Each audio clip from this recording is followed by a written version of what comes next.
शीतल एक डॉक्टर थी और विनय एक कंपनी में नौकरी करता था। कुछ समय बाद दोनों ने शादी कर ली। उसके बाद विनय और शीतल ने एक फ्लैट ले लिया और शहर में ही रहने लगे।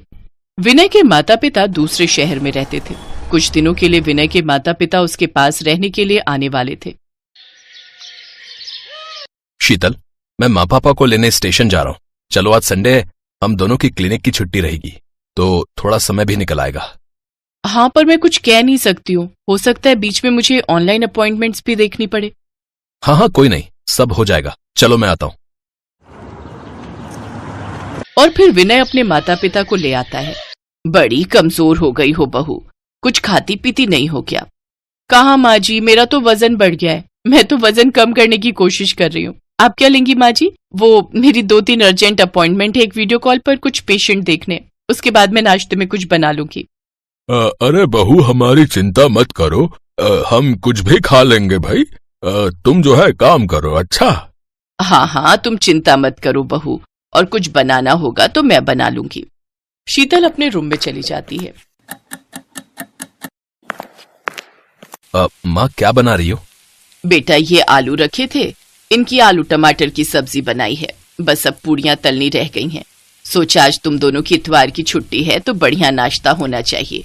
बहू बेचारी भी तो काम में लगी रहती है, आज मेरे हाथ का गर्मा गर्म नाश्ता करेगी। माँ, पूड़ी और शीतल वो इतना ऑयली खाना बिल्कुल नहीं खाती, और तो और वो मुझे भी नहीं खाने देती। अरे कोई बात नहीं, एक दिन खाने से कुछ नहीं होता। मैं अपने हाथों से खिलाऊंगी तो मेरी बहू जरूर खाएगी। हाँ, कोई नहीं, सब हो जाएगा। चलो, मैं आता हूँ। लीला नाश्ता तैयार करके टेबल पर लगा देती है। कुछ देर बाद शीतल कमरे से बाहर आती है। हो गया बहू काम, आओ नाश्ता कर लो। मैंने नाश्ता तैयार कर लिया है। नाश्ता आपने बना भी लिया? मुझे थोड़ा टाइम लग गया। आपको सब्जियां मसाले वगैरह सब रसोई में मिल गए थे ना? विनय पोहा ऊपर की अलमारी में रखा था। तुम्हारी सास ने नाश्ते में पोहा नहीं, पूरी आलू बनाए हैं भाई। हाँ बहू, पोहा तो तुम लोग रोज खाते हो। आज तुम्हारी छुट्टी है तो मैंने सोचा कुछ अलग सा नाश्ता बना लेती हूँ। मैं गरम गरम पूड़ी निकाल कर ला रही हूँ। तुम और विनय बाबूजी के साथ बैठकर नाश्ता कर लो। माँ जी, पूड़ी बहुत ऑयली होती है, अगर मैंने खा ली ना तो पूरा दिन काम नहीं कर पाऊंगी। शीतल देखती है कि उसकी बात से उसके सास ससुर बुरा मानने वाले हैं, तो वो बात को बदल देती है। अच्छा ठीक है माँ जी, बस एक पूड़ी देना, मैं ज्यादा नहीं खाती हूँ।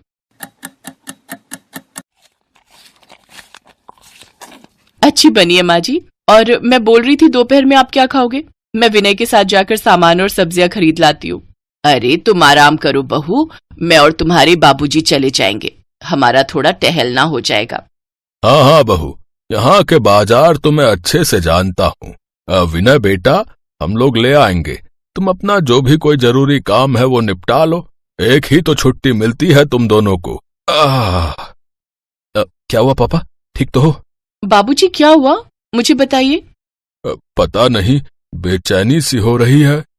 आज तुमने अपनी बीपी की दवाई नहीं खाई होगी, तभी ऐसा हुआ है। लीला बस खाने जा ही रहा था, अभी तो नाश्ता किया। तुम जानती हो, नाश्ता करके ही तो दवाई लेता हूँ। माँ, बाबूजी को बीपी की दवाई दे दो, इनका बीपी ज्यादा आ रहा है। अचानक एकदम कैसे बीपी बढ़ गया पापा? शीतल, तुम इस बारे में कुछ बता सकती हो? कोलेस्ट्रॉल और बाबूजी का ये बढ़ता हुआ वजन, ये 2 कारण तो मैं अभी बता सकती हूँ। बाबूजी, आपको अपने खान पान पर बहुत ध्यान रखना होगा, ऐसे काम नहीं चलेगा। आपका ब्लड प्रेशर बहुत ज्यादा है, मैंने एक इंजेक्शन दे दिया, इससे कंट्रोल हो जाएगा। हाँ बहू, अब ठीक लग रहा है। बाबूजी, अब डॉक्टर बहू के घर आयो। डॉक्टर बहू की रसोई में खाना बनेगा तो डॉक्टर बहू के हिसाब से ही बनेगा। माँ जी, अब आप भी अपने खान पान पर कंट्रोल कर लो, नहीं तो आगे चलकर बहुत प्रॉब्लम हो जाएगी। ठीक कह रही हो बहू, एक काम करते हैं, तुम मुझे बताओ रसोई में क्या क्या बनाना है, मैं तुम्हारे बाबूजी के लिए और सबके लिए वही बना दिया करूंगी। ठीक है माँ जी, चलो फिर मैं और आप आज बाजार चलते हैं और कुछ घर के लिए हेल्दी सामान खरीद कर लाते हैं। शीतल कुछ देर बाद वो अपनी सास को लेकर बाजार जाती है और सारा सामान खरीद कर घर लौटती है। इतना सारा सामान खरीद लिया बहू, सच तुम्हारे साथ आज बाजार में बहुत अच्छा लगा। तो ठीक है, हम हर संडे एक साथ मार्केट चला करेंगे। नमस्ते दादी, कैसे हो? अरे मेरा प्यारा बच्चा अंकुर, मेरा लाडला, तू कब आया? दादी बस अभी आए, मम्मी पापा भी आए हैं। नमस्ते ताई जी, कैसी हो शीतल? मैंने सुना आप आए हुए हैं तो मिल आती हूँ। आज इनकी भी छुट्टी थी। अच्छा किया भाभी, बहुत समय से आप लोगों से मिलना भी नहीं हुआ था। हम लोग भी बिजी होते हैं और आप और भैया भी। आप लोग बैठो, मैं ये सामान रख दूं। नमस्ते ताई जी, कैसी हो? मैं ठीक हूँ अजय बेटा, बहुत अच्छा लगा तुम लोग मिलने आए। नीलम और अजय लीला की जेठानी के बेटा बहू थे जो उसी शहर में रहते थे। दिक्कत तो मेरे भी बहुत रहती है शीतल, डेली एसिड बनता है। जरा सा कुछ खाता हूँ कि एसिड बन जाता है, जलन रहती है, सीने में बहुत परेशानी होती है। कोई बात नहीं भैया, मैं आपको मेडिसिन लिख दूंगी, आप ले लेना, उससे आराम पड़ेगा। और आप एसिड के लिए please oily food, junk food और बाजार का खाना अवॉइड करो। जितना हो सके हल्का हल्का खाना खाओ ताकि आपको एसिड ना बने। दादी, मुझे बर्गर खाना है। हाँ हाँ, मैं अभी तुम्हारे दादाजी से बर्गर मंगवाती हूँ। बस जब देखो बर्गर, पेटी, पिज्जा यही खाने का सूझता है। मैंने सुबह नाश्ते में आलू के सैंडविच बनाए तो वो इसने नहीं खाए, अब बर्गर खाएगा। ये भी बहुत परेशान करता है। कोई बात नहीं नीलम बहू, मैं अभी इसके लिए बर्गर वगैरह ले आता हूँ। शीतल ने उस समय कुछ बोलना ठीक नहीं समझा क्योंकि नीलम और अजय उनके घर पर मेहमान थे। कुछ देर बाद शीतल के ससुर बर्गर खरीद कर ले आते हैं। अंकुर बर्गर खा लेता है, पर कुछ देर बाद अंकुर के पेट में दर्द होने लगता है। मम्मी, मेरे पेट में बहुत दर्द हो रहा है। आज फिर तुम्हारे पेट में दर्द है? शीतल, अंकुर के पेट में अक्सर कुछ खाकर दर्द हो जाता है, जरा इसको चेक करना। भाभी, अंकुर बाजार का कितना जंक फूड खाता है? प्लीज आप सच बताना। ये जब भी स्कूल से आता है इसके हाथ में कभी बर्गर, कभी पेटी, कभी कुलचे छोले, और तो और ठंडी वो बर्फ वाली आइसक्रीम होती है, वो भी खाता हुआ आता है। बस भाभी, यही वजह है, ये सब हमारे खान पान से जुड़ा होता है। ये लो अंकुर बेटा, ये दवाई खा लो, अभी पेट में दर्द ठीक हो जाएगा। और भाभी, अगर अंकुर बर्गर मांगता है तो आप उसको घर पर चपाती रोल बना कर दिया करो। आप मेरे साथ आओ, मैं आपको चपाती रोल बनाकर दिखाती हूँ। शीतल नीलम और लीला को अपनी रसोई में ले जाती है और कुछ रोटियां लेकर साथ में सब्जी और पनीर लगाकर बढ़िया से चपाती रोल और पिज्जा स्टाइल की रोटी तैयार करती है। सब लोगों को रोल और पिज्जा स्टाइल रोटी बहुत टेस्टी लगती है। चाची जी, मेरे पेट में दर्द बिल्कुल ठीक हो गया है, क्या मैं ये खा सकता हूँ? हाँ हाँ अंकुर बेटा, तुम बिल्कुल खा सकते हो, पर एक शर्त है, मुझे प्रॉमिस करो कि तुम आज के बाद बाजार का जंक फूड नहीं खाओगे। मम्मी आपके लिए दाल सब्जी जो भी बनाएंगी आप वही खाओगे। प्रॉमिस चाची जी, मैं बाजार का जंक फूड नहीं खाऊंगा, मैं मम्मी के हाथों का बना ही खाना खाऊंगा। थैंक यू शीतल। भाभी, ये तो मेरा फर्ज था। सब शीतल की बात को गहराई से लेते हैं। शीतल अपनी रसोई में बनाने वाले नाश्ते से लेकर रात के डिनर की सारी चीज अपने सास ससुर को भी बताती है और अपने जेठ जेठानी को भी। वो सब बहुत खुश होते हैं कि शीतल एक बहुत अच्छी होनहार डॉक्टर होने के साथ साथ एक बहुत अच्छी बहू भी है। शीतल बहू, तुमने दोपहर के लिए लौकी मंगवाई थी और पपीता बहुत बढ़िया आया हुआ था, मैं वो भी ले आया हूँ। अच्छा किया बाबूजी, मैं दिन में काट दूंगी, फिर सब खाएंगे। शीतल की सास उसे अपने गले से लगा लेती है। शीतल भी खुश थी कि उसके सास ससुर ने उसकी बातों को महत्व दिया और उन पर अमल किया।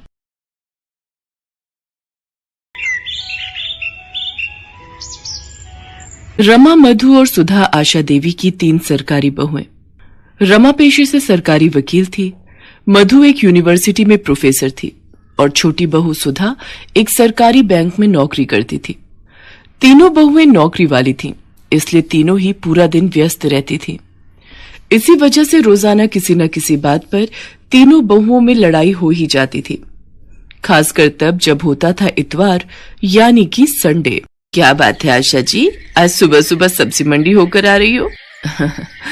आज इतवार है ना, बहू बेटे देर से सोकर उठेंगे, सोचा घर पर क्या करूं, मंडी ही हो आती हो। अच्छा, आज तो तीनों बहुओं की छुट्टी होगी, चलो बढ़िया है, तीनों बहुएं सरकारी नौकरी वाली हैं। वैसे तीनों ही काम वाली हैं तो आपस में बर्तन खड़क ही जाते होंगे। अरे नहीं, मेरी तीनों बहुओं में बहुत प्रेम है, उनमें कभी कोई लड़ाई नहीं होती। अभी तक तो सब उठकर अपना अपना काम निपटा चुकी होंगी। अपनी वकालत घर में मत झाड़ो भाभी, मैं भी बड़े स्कूल में प्रोफेसर हूँ, मुझे भी गणित आती है। आलू के पराठे में प्याज नहीं डलेंगे, सिर्फ आलू पराठा ही बनेगा। अच्छा, मैं भी देखती हूँ कि तुम आलू के मसाले में प्याज कैसे नहीं मिलाती हो। तुम अकेली आलू का पराठा खाने वाली नहीं हो, हम सब हैं। अरे तो किसने मना किया? 6 आलू हैं, 2-2 तीनों के हो गए। ये 2 मेरे, ये 2 मेरे। ओहो, बहुत बढ़िया। खुद दोनों ने बढ़िया बढ़िया आलू रख लिए और मुझे ये गले हुए खराब दे दिए। बड़ी चालाक हो आप दोनों तो। अरे मैं भी बैंक में नौकरी करती हूँ, सारा हिसाब किताब मुझे भी पता है। ये आधा आलू खराब है, ये मैं क्यों रखूं? मैं अपना आलू नहीं दूंगी। मैं भी क्यों दूं? इतनी मुश्किल से संडे आता है, आलू पराठे खाने का ये मौका मैं क्यों छोड़ दूं? आलू तो मैं लेकर ही रहूंगी, देखती हूँ कौन मुझे रोकता है। हे भगवान, मैं मोहल्ले में कहती फिरती हूँ मेरी तीनों बहुएं गऊ हैं, मुंह में जबान नहीं है, तीनों में प्रेम है, पर यहाँ तो एक आलू के लिए महाभारत छिड़ी हुई है। इतनी बड़ी सरकारी नौकरी करने वाली हो तुम, पर लड़ाई बिल्कुल बच्चों की तरह लड़ती हो। थैले में आलू रखे हैं, उबाल लो जितनी मर्जी। पता नहीं मेरे इस दुनिया से जाने के बाद। आशा के इतना कहते ही तीनों बहुएं उसके मुंह पर हाथ रख देती हैं। माँ जी, आज कह दिया, आगे से ना कहना। सॉरी माँ जी, आप ऐसी बातें मत करो, आपके बिना हम तीनों अधूरी हैं माँ जी, आगे से ऐसी बातें मुंह से मत निकालना। फिर क्यों लड़ती हो तुम तीनों? देखो, जिस घर में प्यार होता है वहाँ भगवान का वास होता है, इसलिए आपस में प्रेम से रहा करो। आशा देवी अपनी तीनों बहुओं को ऐसी ही प्रेम भरी सीख देती रहती थी। उसके बाद तीनों बहुएं मिलकर एक साथ नाश्ता बनाती हैं। रोजाना की तरह वही खट्टी मीठी नोकझोंक के बीच आशा देवी की बदौलत तीनों बहुओं में आपसी प्यार बना हुआ था। आशा देवी की ननद मनोरमा कुछ दिनों के लिए रहने आ जाती है। मनोरमा स्वभाव से चुगलखोर और झगड़ालू है, पर क्या करे, है तो आशा देवी की ननद ही ना। आशा भाभी, कहाँ हो? मैं तो कब की बाल धोकर बैठी हूँ। तुम्हारी बहुएं कहाँ हैं? मुझे चाय नाश्ता कौन सी बहू देगी? जी रुको, मैं तुम्हारे लिए पोहा और चाय बनाकर ला रही हूँ। बुआ जी पाए लागू, मैं चलती हूँ, आपको शाम को मिलूंगी। मैं भी चलती हूँ बुआ जी, प्रणाम। ओह, मुझे भी आज लेट हो गया। मधु भाभी रुको, मुझे अपनी स्कूटी पर जरा बस स्टैंड तक छोड़ देना, आज कैब बुक ही नहीं हो रही। ये बढ़िया बात रही, तीनों बहुएं काम पर निकल गईं, अब तुम सारा घर का काम करोगी। तो क्या हुआ जीजी, सफाई बर्तन वाली लगी हुई है, घर का काम करने में हर्ष थोड़ी है। तुम तो ऐसे ही चिंता करती हो। ये लो पोहा और चाय लो, बाकी सब चिंता छोड़ दो। मनोरमा की बुरी आदत चुगली करने की बाज कहाँ आने वाली थी। जब आशा ने उसकी बात को अनदेखा कर दिया तो वो तीनों बहुओं को भड़काने लगी। अरे रमा बहू, क्या कर रही हो? अंदर आ जाऊं? हाँ बुआ जी, ये भी कोई पूछने की बात है? आपका अपना घर है, कहीं भी आओ जाओ। अच्छा, अलमारी में कपड़े लगा रही हो? सचमुच कितना थक जाती हो। नहीं, ऐसी कोई बात नहीं है बुआ जी, वो कल मधु ने मशीन लगाई थी तो कपड़े धोकर रख दिए थे, वही तह लगा रही हूँ। अच्छा, तभी मधु का मुंह बना हुआ था, बोल रही थी सारा दिन अकेले काम में लगी रहती हूँ। वो प्रोफेसर है ना, तो जल्दी घर आ जाती है, इसलिए वो ज्यादा काम करती है। अच्छा, ऐसा कहा? पर ऐसी तो कोई बात नहीं है, मैं और सुधा हम दोनों भी तो इतना काम कर लेती हैं। मधु फालतू की बातें कर रही है। रमा को भड़काने के बाद मनोरमा ने मधु और सुधा को भी झूठ मूठ की पट्टी पढ़ा दी। क्या रमा भाभी और सुधा ने ऐसा कहा? उनसे ज्यादा घर खर्च में पैसे मैं लगाती हूँ, उन दोनों की इतनी हिम्मत ये कहने की कि वो मेरे से ज्यादा घर खर्च करती हैं। आपको पता है बुआ जी, कितनी बार रमा भाभी और सुधा के जन्मदिन एनिवर्सरी पर मैंने महंगे महंगे तोहफे लाकर दिए हैं। अच्छा हुआ बुआ जी आपने मुझे बता दिया, ये दोनों मेरे बारे में क्या सोचती हैं। मनोरमा तीनों बहुओं में फूट डाल चुकी थी। तीनों बहुओं के व्यवहार में फर्क साफ दिखाई दे रहा था। ये तीनों को क्या हो गया है? आज इतवार के दिन घर में इतनी शांति कैसे बनी हुई है? रमा बहू, क्या हुआ? आज रसोई में कुछ स्पेशल नाश्ता नहीं बनाना क्या? मुझे नहीं पता माँ जी, मैंने अपने और सुधीर के लिए छोले भटूरे मंगवाए थे, हमने वही नाश्ता कर लिया है। रमा भाभी, बहुत ज्यादा इतराने की जरूरत नहीं है, हमने भी स्पेशल अमृतसरी कुलचे मंगवा कर खा लिए हैं। हमारा भी आज संडे है, सुनील और मैं मूवी देखने भी जा रहे हैं। मैंने भी जलेबी समोसे खाए हैं, खुद कमाती हूँ, किसी का दिया नहीं खा रही। मैंने और रवि ने हैवी नाश्ता किया है, बढ़िया, कितने दिनों बाद। ये हो क्या रहा है इस घर में? एक दूसरे से सीधे मुंह बात करने को तीनों तैयार ही नहीं है। जरूर कुछ गड़बड़ है, नहीं तो ये तीनों मेरे से इस तरह बात नहीं करती। और ये मनोरमा जी कहाँ गई है? बड़ी देर से दिखाई नहीं दे रही, लगता है कमरे में होंगी। उनकी चाय वहीं दे आती हूँ। अरे मैंने भाभी की तीनों बहुओं में ऐसी फूट डाली है, ऐसी फूट डाली है कि पूछो मत। बड़ा इतरा रही थी तीनों बहुओं को लेकर। ओह, इसका मतलब ननद जी ने मेरे घर में आग लगाई है। इनका पर्दाफाश मैं ही करूंगी। मनोरमा की आदत थी फोन पर हर बात अपनी बेटी को बताने की। आशा देवी ने एक दिन अपने मोबाइल का ऑडियो रिकॉर्डर ऑन करके मनोरमा के कमरे में रख दिया और जानबूझकर मनोरमा से बातों बातों में बात करने लगी। भाभी, तुम मुझे पहले कहती तो मैं बहुत पहले ही ये काम कर देती। अब तुम अपना दुख मुझसे कह रही हो कि तुम अपनी तीनों बहुओं से तंग आ चुकी हो, उनकी सेवा करके तुम थक जाती हो। चलो, अभी भी कुछ नहीं बिगड़ा है, तुम चिंता मत करो, मैं तुम्हारी तीनों बहुओं में फूट डाल चुकी हूँ। मनोरमा सारी सच्चाई बोल देती है कि कैसे उसने रमा, मधु और सुधा से एक दूसरे के लिए चुगली की थी। आशा तो यही चाहती थी कि सच्चाई सामने आए और वो मौका देखकर अपनी तीनों बहुओं के सामने अपनी ननद मनोरमा की सच्चाई सुना देती है, जिसे सुनकर तीनों बहुओं की आंखों में आंसू आ जाते हैं और वो एक दूसरे की तरफ देखने लगती हैं। मनोरमा शर्म से लज्जित हो जाती है और वापस अपने घर चली जाती है। मुझे अपनी तीनों बहुओं पर नाज है। तुमने किसी के भड़काने पर अपने ही घर में फूट डाल दी। मैं तो दुनिया से कहती हूँ मेरी तीनों बहुएं बहुत समझदार हैं, उनमें आपस में एकता है। कभी भी किसी के भड़काने में मत आना, नहीं तो घर को टूटते देर नहीं लगती। हमें माफ कर दीजिए माँ जी, आज के बाद हम ये गलती दोबारा कभी नहीं करेंगे। तीनों बहुओं में फिर से एकता हो जाती है और आशा देवी का परिवार टूटने से बच जाता है।